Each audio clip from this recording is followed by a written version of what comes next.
کریم سید عالم صلی اللہ تعالی علیہ وسلم کا جو معراج ہے، اس معراج نے امت کو بڑے سارے سبق دیے۔ ایک بات اور عرض کرتا ہوں پھر بات کو سمیٹتے ہیں۔ معراج کا واقعہ نا جس موقع پر ہوا نا، وہ موقع بڑا دلچسپ ہے۔ مکے میں معراج ہو گئی، حالانکہ مکے میں ماننے والوں کی تعداد تھوڑی تھی، مدینے میں ہوتی تو حضرت ابو عبیدہ بن جراح جیسے لوگ نعرے لگاتے، حضرت سعد بن معاذ جیسے لوگ باری باری جاتے جو وفادار تھے، قریبی تھے، اور یہاں تو تعداد غلاموں کی کم تھی۔ واقعہ معراج یہاں ہوا کیوں؟ وجہ اس کی یہ تھی کہ حضرت خدیجہ الکبریٰ رضی اللہ تعالیٰ عنہ وصال کر گئی، جناب ابو طالب نے پردہ کیا، حضور طائف چلے گئے تو انہوں نے پتھر مارا،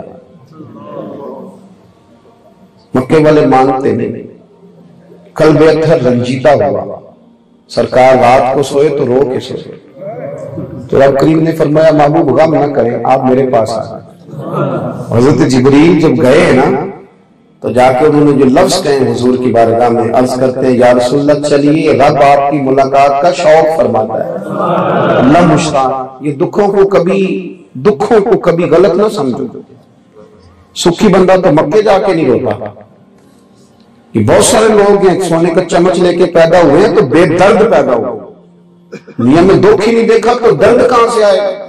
نہ بچا بچا کے تو رکھ اسے، تیرا آئینہ ہے وہ آئینہ، شکستہ ہو تو عزیز تر ہے نگاہ آئینہ ساز میں۔ جب آپ کو دکھ گھیر لیتے ہیں اور جب سارے ساتھ چھوڑ کے جاتے ہیں اور جب کسی جانب سے تین تنقید کے نشتر بہتے ہیں تو پھر ہی تو بندے کو محسوس ہوتا ہے کہ میرے ساتھ جو پورا چھاؤں کیے ہوئے ہیں، ایک میرا خدا ہے، دوسرے محمد مصطفیٰ ہے۔ پھر تو سجدہ مزہ دیتا ہے، پھر تو درود شریف کے لفظ بعد میں نکلتے ہیں اور آنسو پہلے آتے ہیں۔ جب آپ تنہا رہ جاتے پھر آپ کا رب رسول سے قرب بڑھ جاتا ہے۔ واقعہ معراج ہمیں بتاتا ہے غموں کو برا نہ جانو، تکلیفوں کو کبھی برا نہ جانو، یہ تو تمہیں نرم کرتی ہیں، یہ تو تمہارے اندر حسن پیدا کرتی ہیں، یہ تو وقار۔ واقعہ معراج سارے کا سارا کیا ہے؟ من المسجد الحرام الی المسجد معراج مسجد الحرام سے مسجد اقصی، یعنی مسجد سے معراج شروع ہوئی اور مسجد تک گئی۔ نبی پاک صلی اللہ علیہ وسلم جب یہاں سے چلے تھے تو 2 رکعتیں پڑھ کے چلے، حرم شریف میں 2 رکعتیں پڑھ کے چلے، پھر حضور فرماتے ہیں رستے میں مدینہ شریف کی زمین آئی تو وہاں بھی اتر کر میں نے 2 رکعتیں پڑھی۔ حضور فرماتے ہیں پھر میں نے چلتے چلتے حضرت موسیٰ کو بھی نماز پڑھ کے دیکھا، پھر حضور فرمانے لگے کہ جب میں مسجد اقصی میں گیا تو وہاں بھی میں نے نماز ہی پڑھائی، وہاں بھی میں نے، اور بیت المعمور پہ گیا تو وہاں بھی فرشتوں کو نماز ہی پڑھائی۔ حضرت علی کہتے ہیں میں تو حضور کو خواب میں بھی دیکھتا تھا تو سرکار نماز ہی پڑھا رہے ہیں۔ سارا واقعہ معراج نماز کے گرد گھومتا ہے۔ حضور نمازیں پڑھاتے گئے، واپس آئے تو نماز لے کے آ گئے۔ نماز، اللہ تعالیٰ آپ کو جزائے خیر عطا فرمائے۔ معراج شریف کی محفل کا تحفہ لنگر نہیں، نماز ہے۔ کیا آپ نے نفل زیادہ پڑھ گئے؟ اللہ اللہ زیادہ کر گئے۔ معراج کا تحفہ تو نوافل ہے، عبادات۔ پھر آئیے بھی دیکھیے گا کہ حضور فرماتے ہیں جب میں مسجد اقصی میں تھا نا تو سرکار فرماتے ہیں میرے دل میں یہ شائبہ بھی نہیں تھا کہ جماعت میں کراؤں گا۔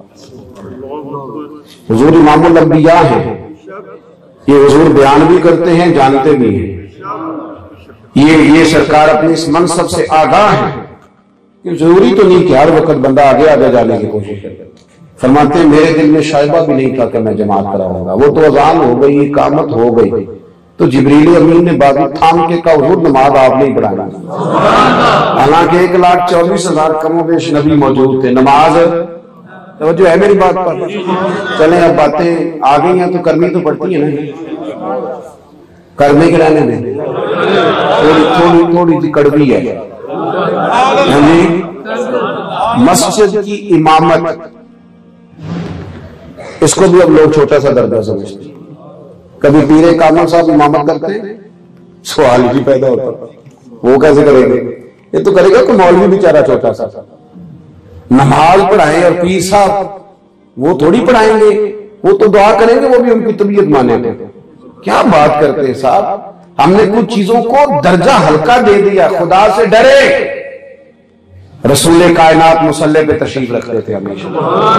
5 نمازوں کی امامت نبی پاک نے خود فرمائی ہے. آپ اس کو چھوٹا منصب سمجھتے ہیں, یہ بہت بڑا منصب ہے. اور میں مدرسے کے طلباء اور علماء سے گزارش کرتا رہتا ہوں کہ آپ غور کریں, آپ بھلا کہاں کھڑے ہیں؟ ممبر رسول پر, مصلی رسول پر. سجادہ نشینی ڈھونڈنے کی کیا ضرورت ہے؟ آپ کو تو بہت بڑی گدی ملی ہوئی ہے. کہاں ڈھونڈتے پھرتے ہیں چیزوں کو؟ یہ چھوٹا اعزاز ہے. حضور نماز پڑھاتے تھے. نماز آپ یقین کریں, اب یہ کچا جملہ بولا جاتا ہے, یہ امام صاحب علی مسجد کی. کیا مطلب ہے اس کا؟ یہ کسی کام کا بندہ نہیں, اس میں کوئی درجہ نہیں, یہ خالی امام صاحب ہے. امامت کرانا, نماز پڑھانا. اب آہستہ آہستہ کر کے لوگ اس کو, حضرت بلال حبشی امام ہے امت کے نہیں. حضرت عمر فرمایا کرتے تھے انت سیدنا, تو ہمارا سردار ہے. ان کی ڈیوٹی کیا تھی؟ آپ کا مؤذن بھی سردار ہوتا ہے. سوال ہی نہیں پیدا ہوتا. کبھی کسی مؤذن کو لوگوں نے اعلان کر کے اسٹیج پہ نہیں بٹھایا, یہ بیچارہ 30 سال سے نمازیں پڑھا رہا ہے تو چلو اس کو بھی تھوڑی عزت دے دی جائے. لیکن وہ کسی محفل میلاد کی مسجد میں بھی, محفل میں بھی اسٹیج پہ نہیں بٹھایا جاتا. حقیقتوں کو سمجھیں, حقیقت کا سفر.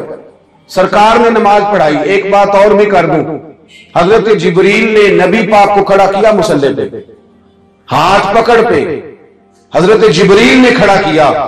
کسی پیغمبر نے اعتراض نہیں کیا.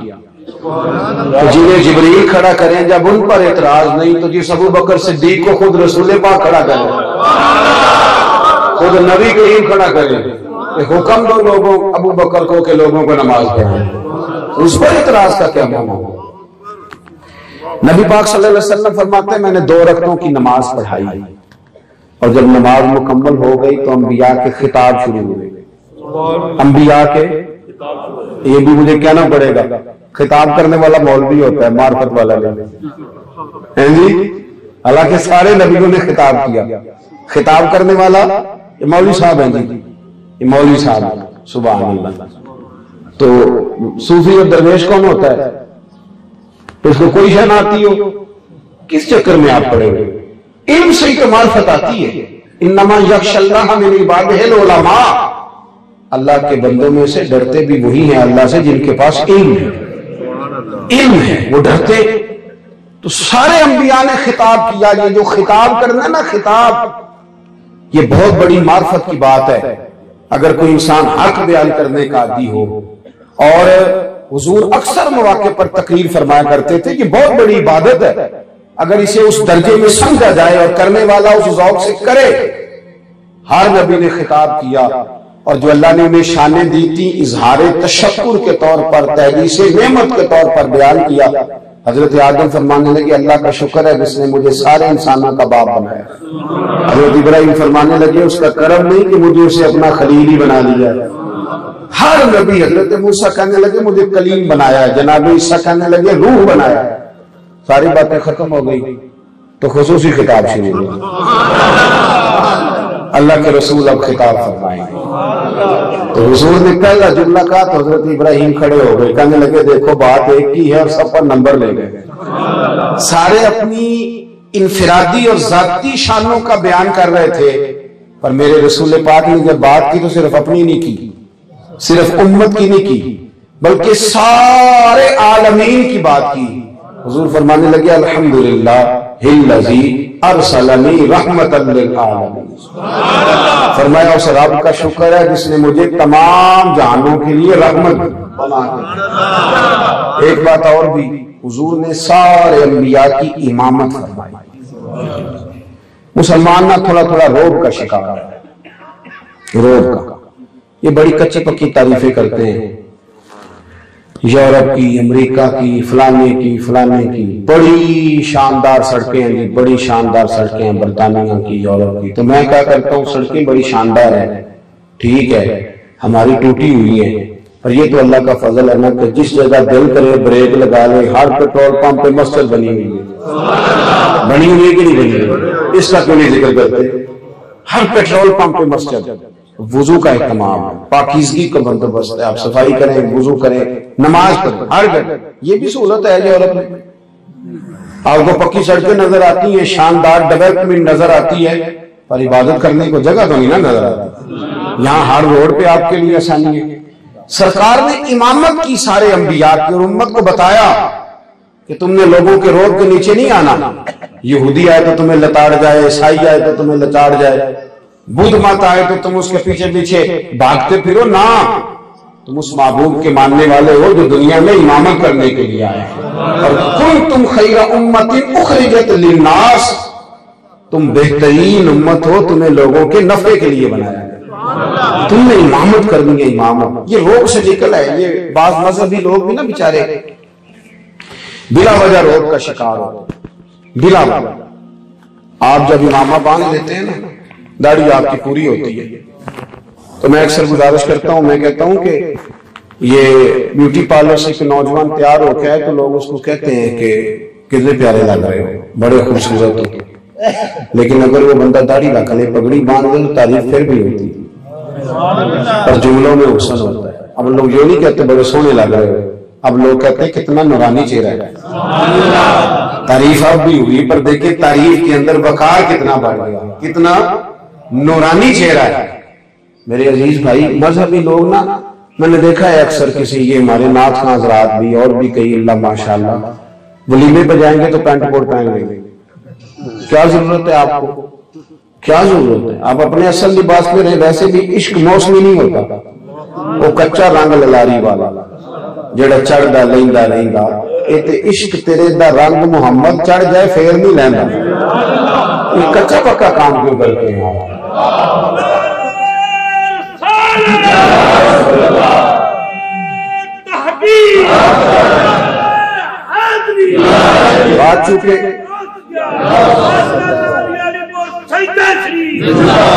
بات چونکہ وقت تھوڑا رہ گیا، بات کو سمیٹنا ہے. حضور جب معراج سے واپس آئے تو دلائل مانگے لوگوں نے، بحث ہونے لگے. اور یہ بات بھی آپ ذہن میں رکھیں کہ انہوں نے دلائل مانگے تھے نا، مانا انہوں نے پھر بھی نہیں. اکثر دلائل مانگنے والے لوگوں کا حال یہی ہوتا ہے. ہم کوشش کرتے ہیں انہیں مطمئن کرنے کی، لیکن وہ مطمئن ہونے کو چونکہ تیار ہی نہیں ہوتے، ان کا ارادہ ہی نہیں ہوتا. لہذا جتنے بھی دلائل دیے جائیں وہ ان کو تسلیم کرنے کو تیار نہیں ہوتے، تو دلائل مانگنے شروع کر دیں. یہ بات یاد رکھ رہے ہیں کہ جب اللہ تبارک و تعالیٰ آپ کو کوئی اعزاز عطا فرماتا ہے نا، پھر اللہ مدد بھی فرماتا ہے، پھر رب کئی مدد بھی کرتا ہے. پھر جب سچائی، چونکہ سچائی ہوتی ہے، اس کو ثابت کرنے کے لیے پھر اللہ تبارک و تعالیٰ بڑی ساری چیزیں آپ کی آنکھوں کے سامنے روشن فرما دیتا ہے. حضور فرماتے ہیں میں معراج سے واپس آیا اور جب یہ بات لوگوں کے بیچ کہی تو لوگ آ کے بیٹھ گئے. انہوں نے پوچھنا شروع کر دیا کہ آپ مسجد اقصی، چونکہ من المسجد الحرام الى المسجد الاقصی، انہوں نے دیکھی مسجد اقصی کی، اس لیے اللہ کریم نے بھی آسمانوں کا اس میں ذکر ہی نہیں فرمایا. لوگوں کی عقل اور شعور کے مطابق بات. انہوں نے پوچھنا شروع کر دیا کہ آپ مسجد اقصی گئے تھے تو اس کی کھڑکیاں کتنی ہیں، دروازے کتنے ہیں؟ سرکار گئے، دروازے پر براق کو باندھا گیا، 2 رکعتوں کی امامت کرائی اور حضور واپس تشریف لے آئے.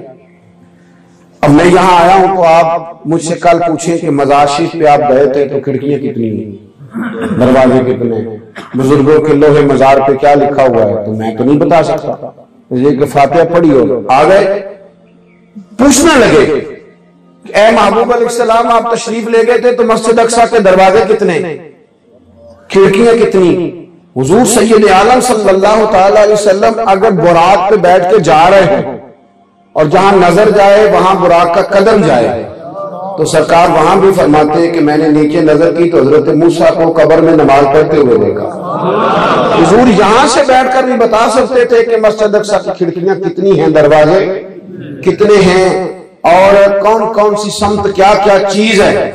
لیکن حضور فرمانے لگے جب انہوں نے پوچھا نا کہ یا رسول اللہ بتلائیے دروازے کتنے، کھڑکیاں کتنی، تو حضور فرماتے ہیں میرے رب نے مسجد اقصی کو اٹھا کے میرے سامنے رکھ دیا. میرے سامنے، یہ ترمذی کی حدیث ہے، سامنے میرے مسجد اقصی کھڑی کر دی. اللہ پاک ایسے روشنی کرتا ہے رب کے لیے، لوگوں پر حق یوں واضح کرتا ہے، انشراح صدر دیتا ہے کہتے ہیں سامنے ہر چیز آ گئی، وہ پوچھتے جاتے تھے، میں گنتا جاتا تھا اور بتاتا جاتا تھا۔